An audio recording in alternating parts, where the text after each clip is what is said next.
welcome everyone to this breakdown of the recent news article where we have a reveal of a new Arnor hero, Ergadir. So just want to get some thoughts out there. And we have with us Ian, who is our resident Arnor player of the podcast. So why don't I have you start, since you probably have been so excited that you couldn't just stop talking about it all day. I had nobody to talk about it too. But no, I'm really excited. Like I was already pumped when they initially announced just like the regular cavalry to begin with. So the fact that we're getting a mounted hero in Arnor is sick. Like that's great. I think it kind of depends on like the rest of his profile. Like if he's like what heroics he has, or if he's a hero of fortitude or hero of valor, like how he's gonna slot into lists. But I think he's gonna be included in a lot, regardless of what those end up being.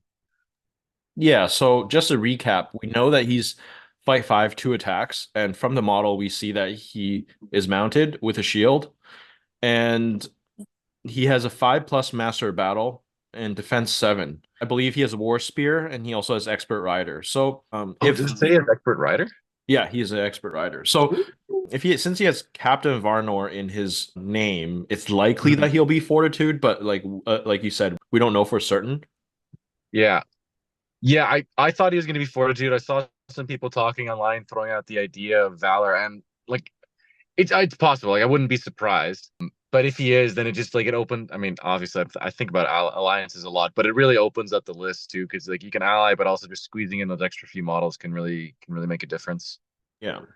I just want to give a quick shout out to our sponsor for the video, Baron of Dice. They make some awesome dice for miniature wargaming, including MESBG. Check them out on their website in the link below.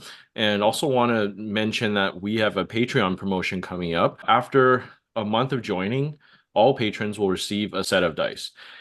More details in the link below. I also want to quickly thank our patrons over on Patreon for supporting us. If you're interested in extra content as well as seeing videos early, as well as list reviews, please check out our Patreon in the link below. So we actually didn't do a coverage or a recap video when the Knights came out, and I had this thought in my head. I'm wondering if you're kind of thinking the same. So Arnor is a full army on its own before this reveal already, but it's known to be like a infantry strength 3 army that's like the strategy is to grind and outlast your opponent. So with the addition of this hero and also the cavalry, do you think that like it'll be completely different army? Because they now have lances effectively, and they now have mounted troops. Previous Yeah. supplements, most of the time, they don't add enough to change the actual army, right? Like Dale got a couple heroes, but nothing that changes what the army's weaknesses are. And I feel like this one does, because one of Arnor's weaknesses is the strength 3 and no cav, right? It's a huge change. Like it's just getting the lance cavalry, like you said, in there is big. Well, any cavalry is good for their mobility because that was one of their weaknesses, which they made up for by having captains to march and significant numbers. But yeah, having the cav in there to begin with is a big change, and then let alone a mounted hero who can actually like really exploit the extra movement with like heroic combats and like shooting around and just adding a lot of extra damage. And he does hit the sweet spot, right? Like the fight 5 is good. It's not as good as it used to be, but it's still good. You know, fight 5, strength 4 with the lance is pretty nasty on the charge. He can do damage when you need it. So it just yeah, like you said, it really does change the dynamic of the army and how flexible it is. I think it's going to become quite a bit more popular. Because of the support it's getting in the book, but also just because of these two profiles as well. And also, again, I'm going back to the alliances thing because I think about alliances a lot. Like it adds a lot to their ability to ally now that they have cheap cav. Like they slot into elven lists really well, even better than they did before, and also into like Kingdom of Khazad-dûm. They fill that gap even better now because they're also bringing a cavalry option. Yeah, yeah. Um, So we don't know what kind of legendary legions are going to be for Arnor, but we know for sure that the peer list is going to look different. oh, absolutely. Like just adding these two profiles to the pure list changes it entirely, let alone what they're going to do with legions. And I'm not going to be surprised if people are going to start asking for the banhammer on Arnor, 2 months after this book releases. I I got a feeling, unless Angmar is just absolutely ridiculous, the stuff that comes out to counter it. Yeah. I'm less concerned about Angmar because it's been nerfed so many times already. I feel like they might be more cautious when they try to buff it with the legions, Yeah. with legendary legions. And I don't know. But then again, if they get new models and they might want people to play them, so they might be overtuned. That's highly possible as well. Yeah, it's so hard to say. Just because, like I think you've said this before, friggin' Angmar feels like a legendary legion on its own when you're running the Witch King and Gully together, right? So it really depends on which heroes are put into those legions. Yeah, yeah. So far we haven't had anything from Angmar announced, although from the sneak peek I suspect something next will be for Angmar, but I have a feeling that if Angmar is the focus for the evil side in this book, they're going to get multiple legendary legions. We may have like Gullivar split up from the Witch King. Maybe Gullivar will have his own legion with no spirits. That was my that's one of my Mhm. predictions. Mhm. That one would be cool. Yeah, kind of separating it from the Witch King, that kind of thing. I think it'd be really interesting. I mean, they did give us a sneak peek here, and it looks like a tattered rag kind of thing. So the common theories I've heard is maybe like a ranger thing for Arnor, but I don't think they're going to get a third model. It's possible, but I don't think so. I think they'd especially with the maybe as like a special, appendix kind of thing.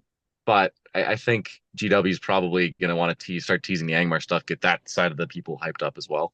Yeah, Um, yeah, so yeah, I think for evil, I think people are saying maybe it's some kind of like spirit, or perhaps it's just like a dead Arnor guy on a base of a huge monster. We don't know. It's yeah. I exciting. mean, I mean, hill trolls could be added, but because right now cave trolls are kind of like the stand-in for the hill troll. Yeah.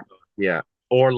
Or werewolves. I think people have been throwing that around for a while as a possibility being thrown into this book. Yeah, So yeah, yeah. I also think that Arnor potentially will get something like another king because there are previous kings in the mentioned in the books that Games Workshop hasn't made profiles for. So we may get a Girion and Bran sort of thing where you have different timelines you could play as well. that'd be cool. Yeah, that was one of the things I was kind of surprised about with like this most recent teaser that turned out to be this captain guy. I thought it was going to be like an appendix kind of hero for Arnor, so a different timeline, like you're saying. I didn't think he'd be included with the main army that has Malbeth and Arvidui. So Interesting. yeah, it's interesting. A little bit more on him. I've always been a skeptic when it comes to new supplements and them giving us interesting mounted heroes. We had a few Rohan heroes on horses. We had her and not too many. And so I thought that maybe this supplement was also going to be just 3 attack foot heroes. This just made things more interesting. This exceeds my expectations. Yeah. Yeah, well, they're finally breaking the mold of like fleshing out these factions that have one troop type, but they're actually giving them cav instead of just more elites and heroes and stuff, which is Yeah. interesting. As much as Um, I like Defense in the North, there was kind of an oversaturation of foot heroes with 3 attacks. yeah, it's a nice change, I guess, but yeah, it would be a bit much if they did that again in this book too. So I kind of want to jump back to what is his name? Agandir, Argadir. Argadir. What do you think his profile is going to be like? Do you think he's basically going to be a captain stats? I think basically from what they've released so far, he's going to be a captain with a war spear. I'm not sure if he's going to have 3 might, and I'm not sure what his heroics are going to be. I think that's where they really have the flexibility to make him interesting. I I kind of wonder if they're going to give him like heroic defense and resolve, and if he has 2 might or 3 might, whatever, it's still like an interesting profile then, like for what it does in the list. Maybe not an auto include, but still very good. Yeah. Well, my first thought was that he was going to be like a more combat-y one, like a Yeah. maybe similar to like Huron. So I could see like a strike and defense. Most likely he's going to have 3 might. Just that seems to be the way it's been going for any sort of combat hero of the last few books. I think the last one to not get 3 might that was actually a combat hero was before the supplements, if I remember correctly. The only ones that have less than 3 might are like Aldor, Howlith, and like Musger and Borgir, who aren't really combat-y. Yeah, that's true. He's probably going to end up with 3 might. Yeah. I was just maybe 2 because they're giving him the Master of Battle instead.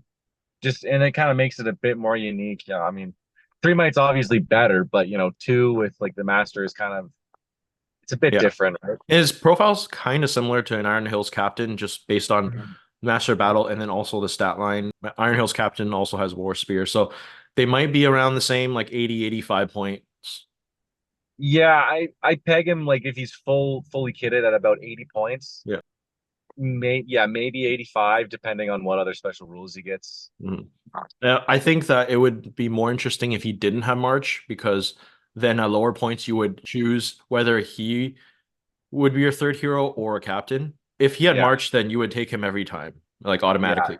I agree. I really hope he doesn't have March. Yeah.